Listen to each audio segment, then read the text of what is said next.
The missiles don't come with a warning siren, they come after the siren. One evening, the news is tense but familiar. Sanctions, summits, rhetoric you've heard before. Next thing you know, your phone screams an emergency alert. The horizon flickers orange, and every cell tower in your city tries to carry 10 million calls at once. If that moment arrives tonight, what you do in the first 72 hours determines whether your family survives and stays together for the weeks that follow. Most people carry no plan and assume someone else will handle it. Unfortunately, most people discover too late that assumption was a mistake. Here are the 7 biggest reasons civilians don't make it through wartime and exactly what you should do differently. Reason number 1, you waited for confirmation. Waiting for certainty is the instinct that costs people everything. They monitor the news, they scroll, they debate whether it's serious enough, they hold out for official permission before taking the situation at face value. And by the time the conflict becomes undeniable, the roads are already locked, the store shelves are already stripped, and the fuel is already gone. The people who planned before the crisis hit are already moving, while everyone else stands around asking what happened. Certainty isn't what you need, probability is. When credible signals appear, usually military movement, emergency government broadcasts, sudden communication blackouts, that window is yours, and it stays open for maybe 20 minutes before the first wave of panic reaches the street. Act on credible warning, not on confirmation that never comes in time. Reason number 2, you had no water plan. Food gives you weeks, but water gives you days, which means water comes before almost everything else in your planning. Most people picture canned goods and stockpiles when they think about survival, and meanwhile, they're sitting 3 days away from incapacitation because they never thought about water. The moment a threat looks credible, fill everything in the house. Bathtubs, pots, buckets, every bottle and container you own. A standard bathtub holds between 150 and 300 liters depending on size and fill level. And you should treat the lower figure as your planning floor, because city water pressure typically collapses within hours of serious infrastructure disruption. And the bathtub may be the only thing standing between your household and desperation. One person needs a minimum of 2 to 3 liters per day just for drinking, more if they're moving, stressed, or injured. So calculate for your entire household across 72 hours at minimum, and stretch that to 14 days if you can. No water plan means no survival window, and that's the piece most people skip. Reason number 3, you burned your battery in the first hour. The moment something goes wrong, the instinct for most people is to reach for their phone, calling, streaming, searching, filming, posting, and by the time they actually need that device, it's dead. Texts consume a fraction of the bandwidth that calls do, which means short texts go first. 15 words or fewer, confirm location, confirm safety, sign off, and nothing more. Charge every device the moment threat signals appear, and your power banks should already be full and sitting in your go bag before any of this starts. A battery-powered or hand-crank radio is an optional equipment here, because cell networks fail fast under high-demand emergencies, and when they go, your radio becomes the only reliable information source you have. Official broadcasts, battery radio, short texts, that's the communications protocol, and everything outside of it just drains the clock. Reason number 4, you had no rally point.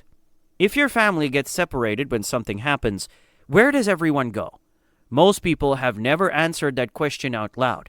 They assume they'll be able to call, they trust they'll figure it out under pressure, and with no signal and no plan, that trust collapses into panic almost immediately. Before a crisis, 2 rally points need to be chosen and memorized by every person in your household.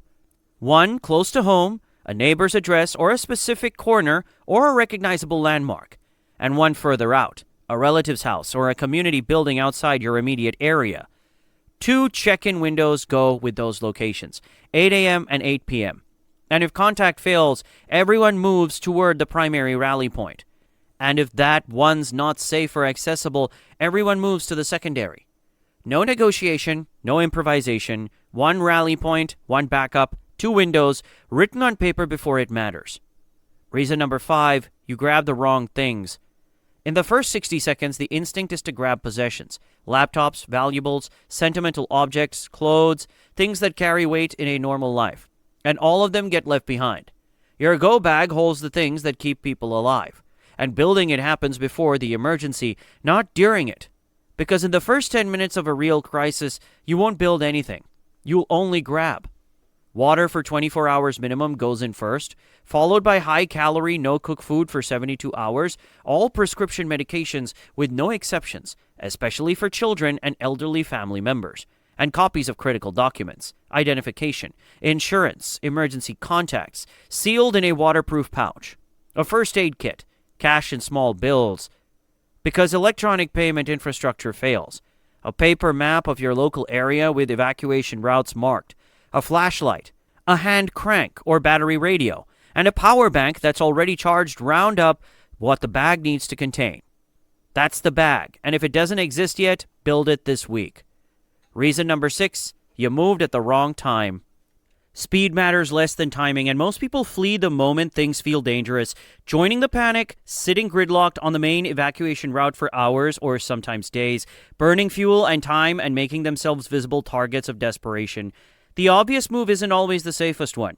Your route needs to be chosen before the emergency arrives, and it won't be the highway because the highway gets locked, which means secondary roads, residential routes, and an understanding of which direction leads away from likely conflict zones. Study a paper map and drive those backup routes before you need them, because when the streets are already locked by the time you're considering movement, joining the flow only traps you in it. Shelter in a solid structure instead. Monitor official broadcasts and identify a safer movement window. Late night or very early morning tend to offer more control when panic traffic has thinned. Move with purpose, move with a route, and don't move with the crowd unless the crowd is already heading somewhere worth going. Reason number 7, you had no information discipline. Rumors move faster than facts in a wartime scenario, and misinformation floods neighborhoods and social media within minutes. Carrying unverified claims that compound panic and drive decisions built on false information. Your job isn't to know everything, it's to act only on what you can confirm. Identify official broadcast sources now, before any of this starts. Government emergency channels, civil defense frequencies, verified national news outlets. Write the frequencies down, and when the crisis begins, those are the only sources you monitor, because social media during a crisis is noise that feels like information and is mostly fear dressed as fact.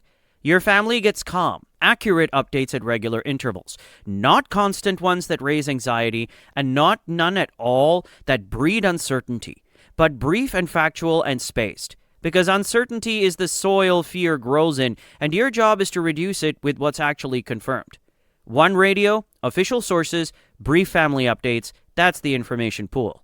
7 reasons, 7 corrections. The gap between freezing and functioning comes down to those 7 things. Most people will never spend 1 hour preparing for a scenario like this. They'll assume it won't reach them, that someone else will manage it.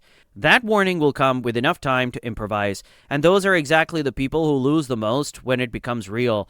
You just went through what they won't. Build the bag, choose the rally points, fill the water, charge the radio, and know your route. Share this with someone who needs it. Stay ready.